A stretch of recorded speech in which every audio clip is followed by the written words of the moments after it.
वक्फ बोर्डाची लातूरच्या 100 शेतकऱ्यांना नोटीस गेल्याच्या प्रकरणी आपण आणखीन अपडेट घेऊया। वक्फ बोर्डाच्या नोटिशीवरती मनसे अध्यक्ष राज ठाकरेंनी आता ट्विट केलेलं आहे। वक्फच्या मनमानी कारभारावरती चाप कसा बसवणार असा राज ठाकरेंचा सवाल आहे। केंद्राने वक्फ कायदा सुधारणा विधेयक मंजूर करून घ्यावं असं राज ठाकरेंनी स्पष्टपणे म्हटलंय। वक्फने जमिनी सरकारला परत करून राष्ट्रीयत्व दाखवून द्यावं अशा पद्धतीची मागणी त्यांनी केलेली आहे। राज ठाकरेंकडून विनोबांच्या भूदान चळवळीचाही यामध्ये दाखला देण्यात आलाय। मनसे अध्यक्ष राज ठाकरेंनी ट्विटमध्ये काय म्हटलंय आपण पाहूया। लातूर जिल्ह्यातील अहमदपूर तालुक्यातील तळेगाव गावातली बातमी धक्कादायक आहे।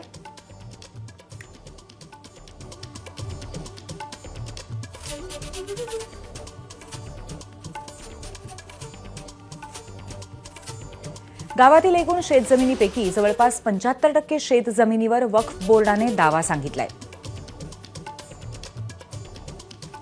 सरकारने सांगितलं असलं की कुठल्याही शेतकऱ्यावरती अन्याय होऊ देणार नाही, तरी हे पुरेसं नाहीये।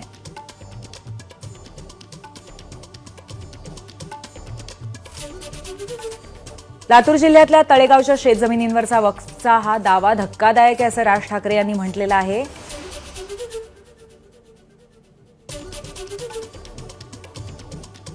वक्फने जवळपास 75% जमिनींवरती या गावामध्ये आपला हक्क सांगितलेला आहे। त्यामुळे 103 शेतकऱ्यांचं जगणं धोक्यात आहे आणि याच संदर्भात राज ठाकरे यांनी वक्फ बोर्डाला आणि पर्यायाने केंद्र सरकारला सुद्धा काही बोल सुनावलेले आहेत। राज्य सरकार काही म्हणत असलं तरी आम्ही शेतकऱ्यांवरती अन्याय होऊ देणार नाही। वक्फ बोर्ड मनमानीपणे लोकांवरती दहशत बसवतंय, त्याला चाप लावा। मुस्लिम धार्जिण्या विरोधी पक्षांनी वक्फ सुधारणा विधेयकाला विरोध केला। वक्फ सुधारणा विधेयकातील तरतुदींना विरोध करण्यासारखं काही नाहीये। केंद्र सरकारनं वक्फ सुधारणा विधेयक याच अधिवेशनात मंजूर करून घ्यावं अशा पद्धतीची मागणीही त्यांनी केली आहे। तळेगावच्या शेतजमिनी वक्फच्या घशात जाणार नाहीत, हे राज्य सरकारनं पाहावं असंही त्यांनी म्हटलंय।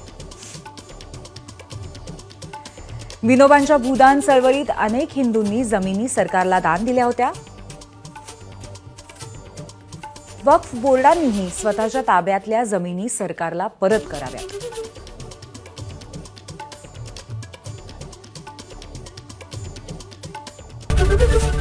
एबीपी माझा, उघडा डोळे बघा नीट।